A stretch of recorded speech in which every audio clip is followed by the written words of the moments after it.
Welcome to Healing Wisdom, a Thursday morning talk show featuring guests sharing their stories and knowledge. We discuss the healing aspects of the arts, metaphysics, social justice, and adventure through all types of terrain. So join me, Pandora Peoples, here on WOMR 92.1 FM in Provincetown and WFMR 91.3 FM in Orleans. We're streaming worldwide at WOMR.org.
Hello out there. I'm very pleased to have this amazing performer with us, Nastasia wife. She is Ukrainian born and she's Toronto based. She is a keyboardist and singer, and I'm so grateful to have you with us. Thank you so much, Pandora. Thank you for having me. It's a pleasure to be in this space, even though we're just virtual for now. You know, your music blends pop, jazz, blues, and then your ancestral roots. You were born in Kiev, and your most recent music has been in response to what's been happening with Russia invading Ukraine in the last 2 years. We just had the 2-year anniversary, February 24th. So first, can you give us some background on, you know, your family and friends and your connection right now to Ukraine? Thank you for asking. Yeah, thank you for asking the personal question, because I think that is really the most important, is how it affects us all personally. And I think we see it on the news, and a lot of people can get, I think a lot of people don't trust the news, and the point of my music is really to express to people emotionally what this is like for us. And it's been quite difficult. I would say that the first year there wouldn't be a day when I didn't cry or message people back home.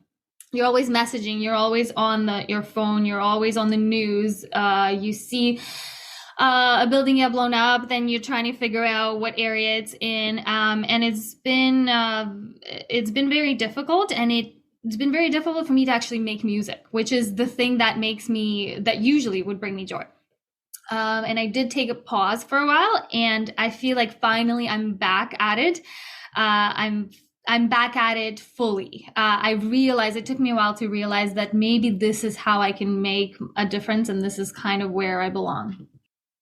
Well, your music is so beautiful. Your singing is so beautiful and melodic, and you have a lot of musicians with you, and the way that everything comes together really takes you on a journey. And you sing in both English and Ukrainian. Mostly English and Ukrainian. I was a Russian speaker a long time ago. I did switch to Ukrainian, to my native tongue, in 2014 when everything started happening back home, when there was a revolution and people were really being silenced. We always thought it's totally okay to be Ukrainian and speak Russian. There's no problem with that because we know we're Ukrainian through and through at heart.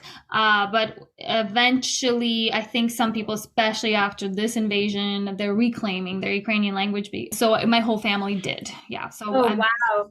That must have been a really powerful change. Can you talk about what was happening at that time? Yeah, so for me, this started in 2014. So 2014 was the big revolution in Ukraine when people came out on the streets when they just have had enough of the Putin puppet regime in their own country. Essentially, the president was pretty much just a Putin puppet and wanted closer and closer ties with Moscow. And people came out onto the streets in the thousands, in the hundreds of thousands for months in the winter. And this was such a powerful movement back home, even though I was here in Toronto, in Canada. It drew me in so much because people were reclaiming what is theirs and they were not allowing this deal with Russia. And eventually, 4 months later, they did achieve what they want, and the president did flee to Russia, which we were totally happy about. And it was during that time when my family decided, no more Russian, let's switch to Ukrainian. It was a tough transition, but it's been so beautiful. And especially now, after the full-scale invasion, talking to people that I used to talk in Russian, we now talk in Ukrainian, and it's just an unspoken thing, and it's been beautiful. Beautiful. So can you share a little bit about what's been going on with your family? A lot of, I do have a small family, very small, but most of them are in Ukraine. And it's just my mom, my grandma, and my little sister here in Canada. My dad, he was in Ukraine. He did pass away, actually, even before the revolution. So this was 2008. But all of his side of the family is back home, is in Ukraine. And my grandpa's house was actually hit at the very start of the invasion. So it was around March when we got a phone call, and I just knew something terrible has happened. And his house did get hit by a Russian tank twice. And he got very lucky. He was actually charging his phone, and he went to charge his phone by the wall, and the window that he was just standing beside essentially got blown out. The house right next to him is pretty much gone, but his house is okay. Only the windows and the doors came out, and there's been a lot of damage on the roof. And we've been trying to send money and do what we can to support him. And he has been able to rebuild, and he only went out of the house, even though it was winter, for maybe a day. But then he came right back, and he does not want to move anywhere. He's 87, he's very strong, and he's already pretty much rebuilt the place. So it's been amazing. And I did actually have to go visit him. I went to Ukraine to visit him. He does not want to go anywhere. And when was that visit? So I went twice in the fall. The first time I went, I wasn't planning on going. I did go to Poland to volunteer. It was very hard for me here in Canada. My heart was just there, and I wanted to get closer. And so I went to Poland to volunteer with refugees that were fleeing.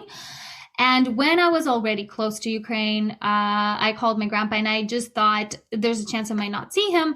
So I did go over there. When I went, it was rather safe, and I was able to visit him. And then I did another trip as well for family reasons. And it's just, it was fantastic to see him. It was fantastic to see people continue to live their life. it actually made me feel better. A lot of people were worried about me going over there. A lot of people were, are you okay? You know, emotionally it must be very challenging. But for me, it was actually what I needed to just go, almost to go, because this place, they're trying to take this place away from me. And it was kind of my way to almost to go and then realize that what I need to do is to come back here to Toronto and focus on music. I almost had to do that, do something physical to come back and realize where my strengths are. We kind of call it like our front, you know. I realized that I can just use my strength, which is music, to tell people about Ukraine. And this transformation of being able to reclaim the music as an empowering tool, did it all come in at one time? Like, what was your writing process, and what's been your music process in terms of, you know, your own creative output, and then also collaborating, even just sort of sharing ideas with your musicians? Can you talk about that? That's a great question. So I have been doing this Ukrainian fusion for a long time, actually pretty much since 2014, since that revolution, because first I moved to Toronto. I just got into jazz music. I got into Motown music. I played in reggae bands, Bollywood groups, all kinds of groups, all kinds of really fun music that I discovered here in Canada. And I didn't even think for a long time of kind of exploring my own roots. And it did happen kind of around the time of the revolution back home, and also of my dad's passing. I decided to actually reclaim my own roots. So then I got these musicians who are not Ukrainian. I got them on board and I said, hey, let's start fusing my culture into this music. And I have some ideas. And so I have been doing this now for 10 years. And as the songs have always talked about Ukrainian freedom, they talked about just freedom in general. They talked about, actually, surprisingly, war, even though it wasn't as real for me back then.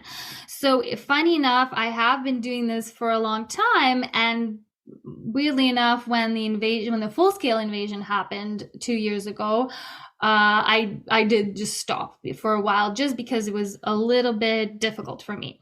And the reclaiming, like you said, I guess that's exactly what happened when I went to Ukraine. I saw my family, and I had this realization there in Ukraine that I am making music in Ukrainian that actually speaks to non-Ukrainians, because I do fuse all these genres, and I fuse English into it, and sometimes other languages as well. So I came back to Toronto with a really clear mission to tell people about Ukraine through music. And it comes through in terms of, even when you're singing in Ukrainian, you feel the story that you're telling. Can you talk about Bez Vas, which is a new single? Yeah. Yeah. So Bez Vas is definitely the song that I wrote, my most recent song that I wrote, and it very much has to do with what's going on. After I came back from Ukraine, Russia started really targeting energy infrastructure. So they started targeting heat, water, and I was very anxious and worried about my family back home. My family is around the Kyiv region, by the way. So when the situation happened with my grandpa, it was just at the start of the invasion when the Russian forces did surround Kyiv. But pretty much 2 weeks after that happened, they were kicked out and they left, and Kyiv has been free, quote unquote, ever since. So that is mostly where my family from. I'm I guess lucky that nobody is in an occupied area. Everybody's more or less in the center. And so Bez Vas was a song that was about me being very worried about how they're going to survive the winter. And then I heard a statement by Zelensky, by the president, who said to Russia in a statement, he said, without heat, light, water, or without you, we would rather be without you. And one day we will have heat, we will be free, we will have everything and be without you. And that really hit me. And so I wrote this song. I called it Bez Vas, which means without you. It samples the president, and it is both in English and Ukrainian to kind of reach more people. And the Ukrainian verses were written by a refugee I met here in Toronto, and she is just inspirational. And she has quite a story, and her loved one is actually a prisoner of war. And so when I found out she writes poetry, I just said, hey, do you want to collaborate on this song? So she wrote the Ukrainian lyrics, I wrote the English lyrics, and Bez Vas is what happened. Бажаю здоров'я, шановні українці. Поступово повертає електрику, тепло, водопостачання і зв'язок. Україна об'єднана, непрозно опинились без світла. Непрозно опинились без світла. І допомагаючи один одному. Слава Україні! Снігом нас затрусило, землю навколо вкрило, без тепла, але без вас. В вікнах темно повсюди, палять свічки всі люди, хоч без світла та без вас.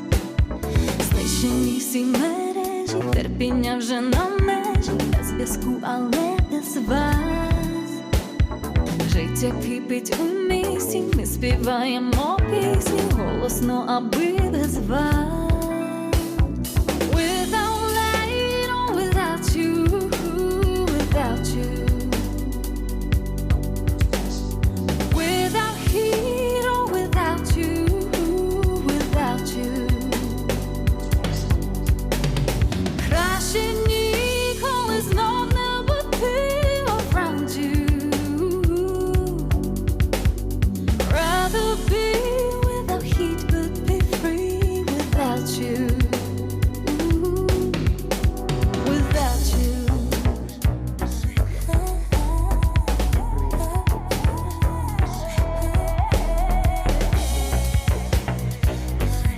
І допомагаючи один одному. Слава Україні! Without light or without you, without you. Without heat or without you, without you. Краще ніколи знов не бути around you. Rather be without heat but be free without you. Without you.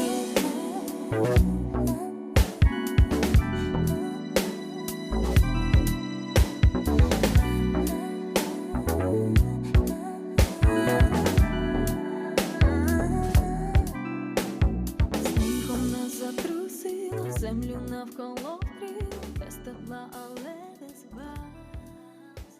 So I imagine that you have both these musician friends who you process with a lot of it's musically, and then you have friends that you can talk to about your shared experience. Can you talk a little bit about the process of the collectively that you're experiencing, because you have sort of have one foot in and out of the country, you know? I definitely became much closer with the Ukrainian community, Ukrainian-Canadian community since this happened. And if there is one positive thing, it's this unity that happened. The unity has been incredible to witness and watch. You know, the communities have always been separate. There's this one, there's the folky Ukrainians, there's the the ones that go to the rallies, and everybody just has the same goal. Everyone is aligned, and that has been really amazing. So there's been so much connection. You know, we're all fighting the same enemy, unfortunately. We all have the same goal, and it's very there have been so many fundraisers, there have been so much singing, there is a fundraiser almost every weekend that in some way I'm involved with, whether maybe my family is making borscht or some cabbage rolls for a fundraiser to sell food, or I'm singing, or in some way I'm organizing something. So the Ukrainian community has been fantastic to kind of reconnect with, because I would say my community for a long time has been the music community, the jazz community, and those friends have been very supportive as well. So in my group, I'm the only Ukrainian, and I kind of get to teach my musicians about maybe what's going on and about how much it means. And they teach me a lot. And it's this very fusiony, Canadian, Toronto, multicultural sound that happens. And for those just joining us, we're speaking with Nastasia. So Bez Vas was kind of the song that I wrote most recently, but Salgir River is my most recent release. So Salgir River I just released, but I did arrange the song a long time ago. Only now it has come out, I decided to release it, to make a version of it that I'm really proud of, and to also put it to video, to create a really, really amazing video that we just released as well, that I'm also extremely proud of. And the song is very meaningful. So here I'm singing not in Ukrainian, I'm singing in the Crimean Tatar language. And the Crimean Tatar people are the indigenous people of Crimea. And that is where the war actually started. So a lot of people think it started 2 years ago, but it did start 10 years ago. And it started right after that revolution that I was talking about. So we did win. We won the protest. But Russia wasn't happy with that, and they essentially took Crimea as a response. And nobody did anything. The world did not react. The world was, I think, very scared at that point to punish Putin. There have been some sanctions and some, it's not very good to just take a piece of land that doesn't belong to you. But we were screaming about it, but internationally it was not really recognized as much. But it was the start of the war. So that is when Putin actually did invade, and Crimea has been occupied for 10 years now. And that is when Putin did invade the east. And it was very important for me to release a song from there to show people that this is where the war started and this is where the war will end. And I thought that the best way to do that would be to learn and pay respect to this beautiful culture, which is a minority group. And it's a culture that is really, they really are who the land belongs to. It's the Crimean Tatar people, and they are very much repressed under Russia. They cannot speak out at all. There's a lot of political figures that are just imprisoned, tortured, and they are silenced essentially. And so the idea behind this song is to sing louder. And it kind of is dedicated to all of those who are under occupation.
Ukrainian and Crimean Tatar people are together in solidarity.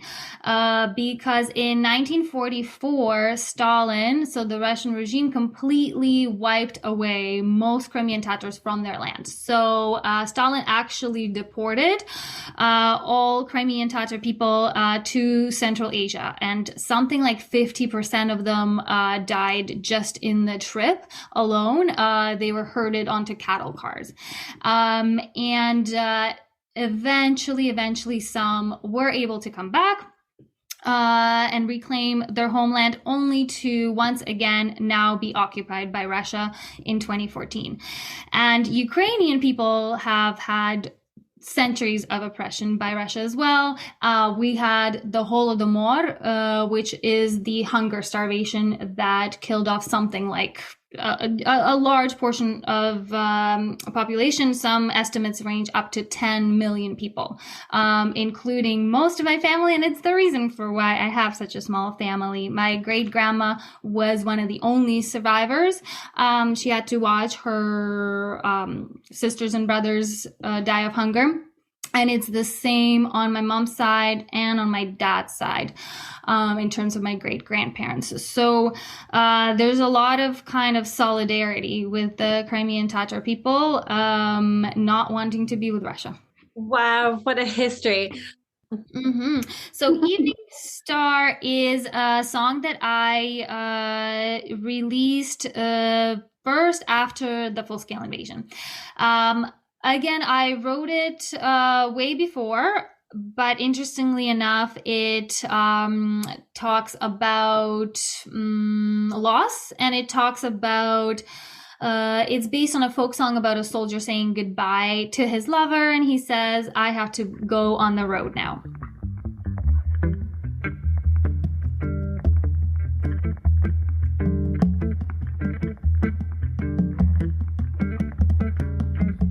Чи то кінь стоїть, що сива гривонька, сподобалась мені тая дівчинонька.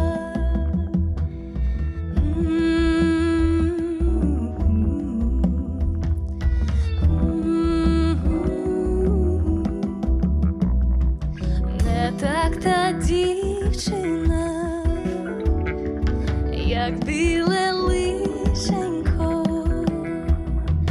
Подай же, дівчино, подай же, гарна я на коня рученьку. Подай же, дівчино, подай же, гарна я на коня рученьку.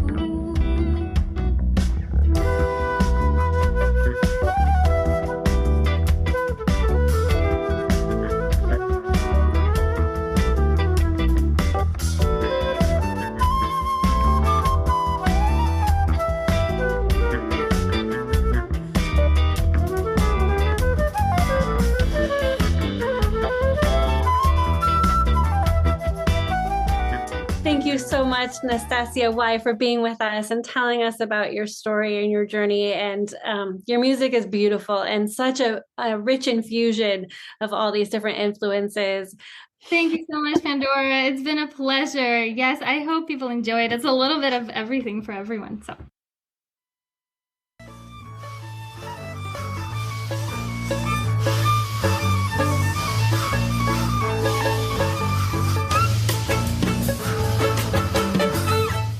You've been listening to Healing Wisdom at Outermost Radio. All of our shows are podcasts at WOMR.org. Also check out healingwisdomradioshow.com and contact me at pandora@WOMR.org.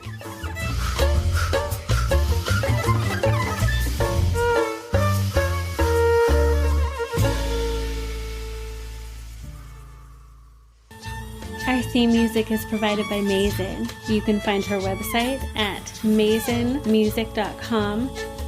That's MAESYN.